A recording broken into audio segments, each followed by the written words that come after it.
Hey guys, it's Jake, and in today's video, I'm going to be going over yet another rogue build. This one's going to be a flurry build, and I believe this is actually going to be the third rogue build I've covered on this channel. I've covered a twisting blades rogue build up here, which also doubles as a really good leveling build. In this video, we're going to touch on the skill points and how I allocated them for this build, as well as what I think are the best aspects to run to get the most out of this build. So without further ado, let's just crack right into it. Alright guys, and here's the build. So as usual, I'm going to start off and kind of show you guys where I allocate all my points before we talk about some other things with this build. Starting off with the basic skills. So in the basic skills, we're going to put 1 point in puncture, 1 in enhanced puncture, and then 1 in fundamental puncture. After these three things, you don't really got to worry about basic skills anymore. We can just go right down to the core skills. In the core skills, we're going to put 5 out of 5 for flurry, since it's a flurry build obviously. 1 in enhanced flurry, and then 1 in improved flurry. After that, you just got to worry about putting 3 out of 3 for sturdy and 3 out of 3 for siphoning strikes.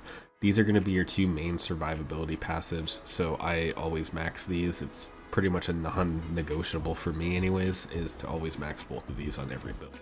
Moving on to the agility skills, we're going to have 2 abilities here. We're going to put 1 in dash, so we're going to have 1 out of 5 for dash, and I didn't actually upgrade dash anymore after that. I didn't put any points into the upgrades for it.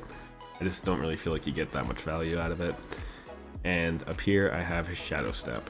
For shadow step, we do 1 out of 5 obviously, and then we do 1 for enhanced shadow step, and then 1 for methodical shadow step for that stun attack. There's a couple more things we do here, starting off with the weapon mastery. We're going to put 2 out of 3 here just for the extra damage, and then over here we're going to do 3 out of 3 for concussive and 1 out of 3 for trick attack just for that knockdown ability.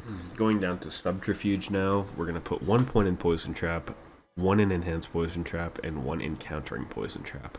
The main thing here is the enhanced poison trap will also knock down enemies, which is super helpful, and overall it kind of just helps with your survivability having poison trap. The other thing we do here is we do 3 out of 3 for agile for our increased dodge chance, 3 out of 3 for exploit, and 3 out of 3 for malice. Both of these help with your damage, so I always grab those as well.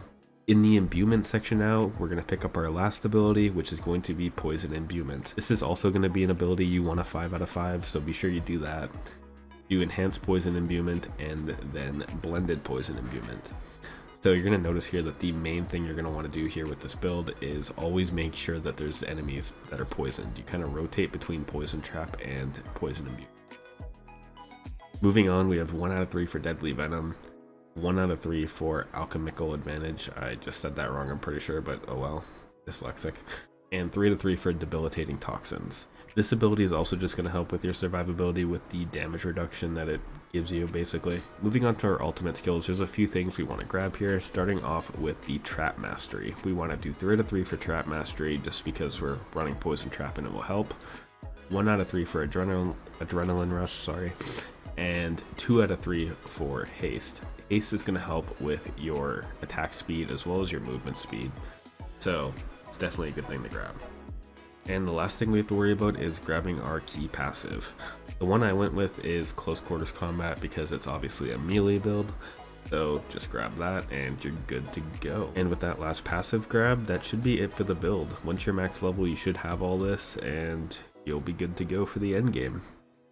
Really quickly before we move on, because I actually forgot to mention this, is specializations.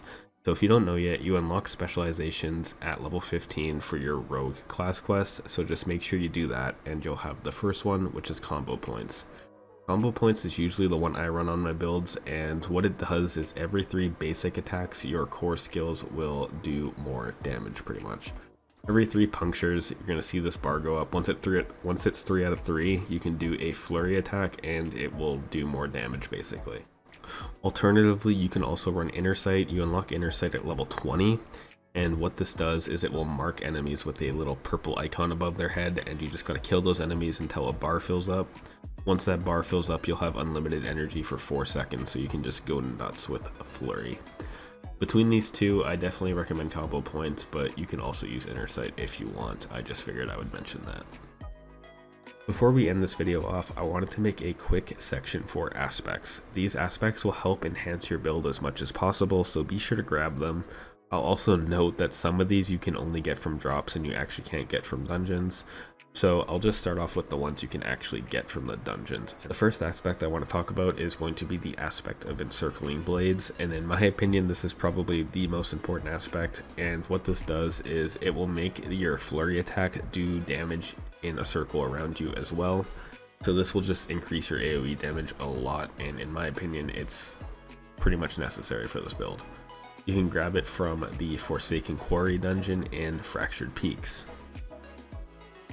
Next up we have Edgemaster's aspect, and what this does is it will increase your damage based off your primary resource. You can grab this one from Old Stones in Skosgland. Aspect of Retribution is also going to be an important one, and what this does is it will make enemies that attack you from distance have a potential chance of being stunned when they attack you. So it just helps a little bit. Be sure to grab that one in the Abandoned Mineworks in Kyrgyzstan. The next aspect you're going to want to grab is Aspect of the Expectant, which you can grab from the Underroot dungeon in Skosgland. What this aspect does is whenever you use your basic skill, it will increase the damage of your core skill by up to 30%. So in this case, whenever you use your puncture, it will increase the damage of your flurry up to 30%. So be sure to grab that. Vengeful Aspect is also going to be one we want to grab, and you're going to grab this one from the Inferno dungeon in Kyrgyzstan. And what this one does is it will increase your critical strike chance on vulnerable enemies pretty much. And lastly, we have Aspect of the Might, which will give you a damage reduction for 4 seconds whenever you use a basic skill. So it will help a lot with your survivability. That's also a really important one. With those out of the way, we can move on to the ones you can only get from drops. So if you get these in a drop, be sure to save them as they help the build a lot. The first one is going to be the Rapid Aspect, which will give your basic skills an attack speed increase. The next one is going to be Accelerating Aspect, and what this does is whenever you hit a critical strike with your core skills, it will increase your attack speed for a few seconds. Moving on from those two, we have Exploiter's Aspect, and what this does is it will increase your crowd control duration, and when enemies are unstoppable, you get a damage increase to them. Moving on to Mangler's Aspect, what this one does is it will give you a chance to daze enemies for a few seconds whenever you deal direct damage to a vulnerable enemy. And the last one, and this is also a really important one, is going to be the Ravager's Aspect. And what this one does is it will give your Shadow Step an extra charge, and whenever you kill an enemy with a Shadow Step, it will refund the charge and increase the damage of Shadow Step. So this is also a really important one. Be sure to save this one for sure if you find it and put it on your build. And those should be all the aspects you need. Once you have all of these, you should be good to go for most of the endgame. And yeah, that's all there really is for this section. And that's it for my Flurry build. Let me know what you think in the comments of this build, and let me know what you think of the Flurry Rogue in general. Me personally, it's definitely up there between Twisting Blades and Flurry for my favorite build to run for the Rogue. Been having a lot of fun with both of them. Let me know which one you think is the best, and yeah, I will see you guys later.